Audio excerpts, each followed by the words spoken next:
Hey guys, welcome back to more AFK Arena. In today's video, we're looking at some developer feedback. Now, I actually saw this on Twitter and just browsed over it. I thought it was like, just, you know, how they do some like, you know, fun social posts and stuff like that. But it was actually developer feedback. I was like, oh, I missed it. So probably upload this during maintenance or something like that so you guys can have enjoyment without worrying about grinding away. So what do we have going on here? And I'm really happy about this as well because I always say it in the Dolly's Corner ones that I missed the feedback, so I'm really grateful that they put these feedbacks back in. Some really good questions in this one. So we got Clara here for the first one, rocking the Gwyneth outfit. So the first question, take two of this because I couldn't read. After the disclosure of the new Eternal Engraving feature on the test server, a lot of people are asking, have the thresholds and material requirements been set too high? Now, that's what I did see a lot of when we got into it. Now, for a quick refresher, it's updating probably while you're watching this. When we go here, we pick up, we get some of these bad boys and these bad boys. They're the two ones that you require. And if we go over to my Lucretia here, we can see the engraving side and the way it works, and you use those to upgrade them, and then you obviously I need these ones to upgrade further, and you get levels. I'm at level 35 and you unlock new abilities. As you can see, level 60 here we get a new ability, and then level 80 is just going to be for PvP only, but then as you get past that you will get the extra stars will give you increased stats as well. So that's just a quick refresher for those that weren't refreshed. Now you are refreshed. So let's get back to this. The max level limit for Celestials, Hypergeans, and Dimensionals is set to level 100, whereas the other four factions have a limit of 80. And keep in mind, with this update, they're only introducing Celestial and Hypergeans at the moment, then they will roll the others in. Also, there are numerous ways to obtain Eternal Engravings resources for free, such as playing in the Misty Valley, Voyage of Wonders, Twisted Bounties, Champions of Vesperia, and so on. So there's all these extra ones that we didn't know about in the patch notes, which is really nice. So they're going to have extra ways to get it. Everyone can get hold of rewards for free by actively participating in these events. It is suggested that players take their time when accumulating these resources. There is no rush. Well, you can only collect them as fast as you can collect them. We'd like to share with you a tip. Skills and attributes are mainly concentrated within the first 60 levels. We suggest giving priority to the first improving heroes that need it most. In order to ensure the best use of resource utilization, it makes sense. A lot of characters only have numbers for theirs. Some have like time increases or like effect increases, so like those ones I find are better than just straight damage numbers, depending on what character it is. Lastly, we'd like to add that it was not our intention to burden players with more difficult choices and decision.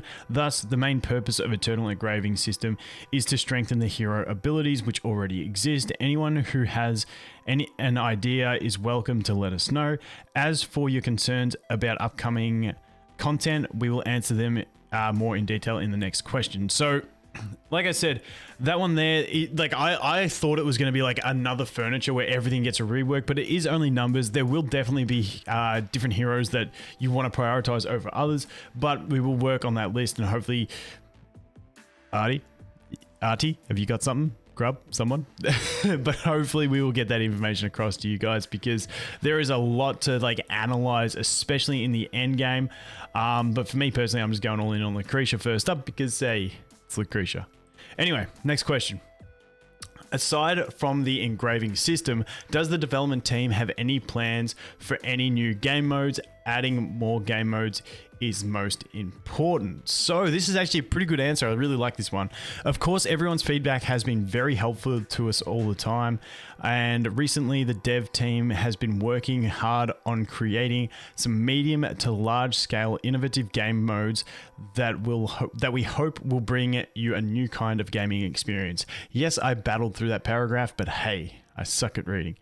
For example, in August, we are planning to roll out a new game mode wherein players can produce resources on islands, build their own fortifications, invite friends to garrison the fortifications, and plunder resources from other people's islands. So this just looks like that guild sort of balloony one. I forgot what they've called it in the past, but it's one how you go out in the balloon and you got the defense, you got to defend it, and I'm assuming they get, because it says new. rolling out a new game mode. I'm hoping they've made some big changes to it. We'll have to wait and see. But yeah, there's that one where you go out in your balloon, you set your defense, and then you got to beat the defenses, and you go in and you get the rewards from their base. So we'll see what happens there. Also, the most anticipated Abyssal Expedition is also being optimized. In early September, we will launch a new version of the Abyssal Expedition. This time, we will be adding a support function for battles, while also reducing the difficulty of the casual expedition mode. I like the fact that they reduced the casual one a little bit. I know people might get salty being like, but we're going hardcore and it's harder for us than, but like, I mean, just let people enjoy it. So I think it's a good thing, personally. That way I can do casual on all my other accounts and not stress. We can also reveal to you that we are currently preparing a team-based PvP game mode. Yes, I love PvP game modes, especially team-based, as well as a mysterious seasonal system game mode. So this last paragraph gets me really excited.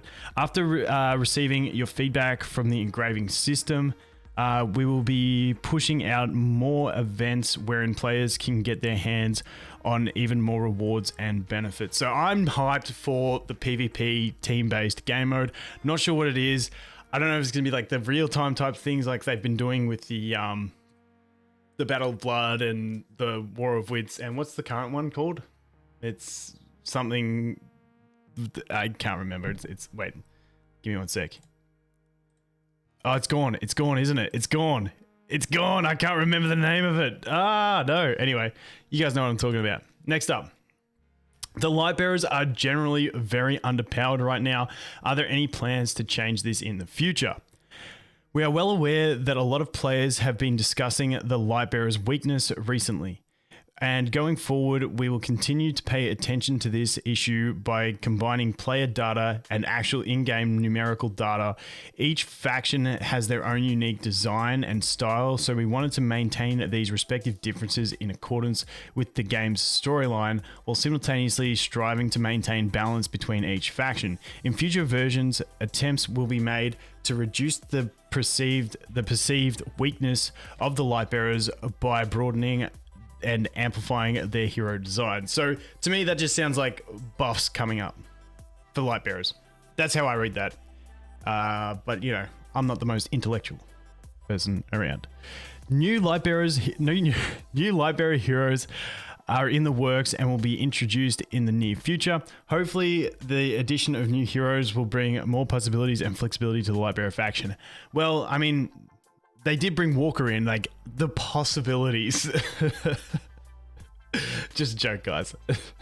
It's just a joke. But the Lone Warrior, he is in there. But hey, Lightbearers hopefully getting some balance changes and then also new heroes. So we'll wait and see what time has to bring for the Lightbearers. I just find it funny when back in the day it was like, everyone's like, new Lightbearer heroes, stop with Lightbearers, they're overpowered. And then the meta just shifted and it's like, guys, Lightbearers suck. Can we do something about them? But that is what it is. But that is the last page of the dev feedback. Like I said, some pretty good questions, some pretty good info from there. Pretty good knowing that we are going to get extra engraving thingy-mabobbies for the glyphs from all those events. Keen to see all these new events. I'm really curious to see how they change up that balloon event, because often you're just fighting people without a defense anyway. You're just collecting. So we'll see if that's a bit more interesting. But the real-time, I'm hoping it's real time, but the team-based PvP game mode, I'm really excited for personally. Be interesting to see whether it's with your heroes or whether it's like the Bob and stuff like that, where it's like pre-made heroes. So we'll have to wait and see. Anyway, guys, let me know what you think in the comments. Thanks for watching. Hope you have an awesome day, and I look forward to seeing the next one. Cheers.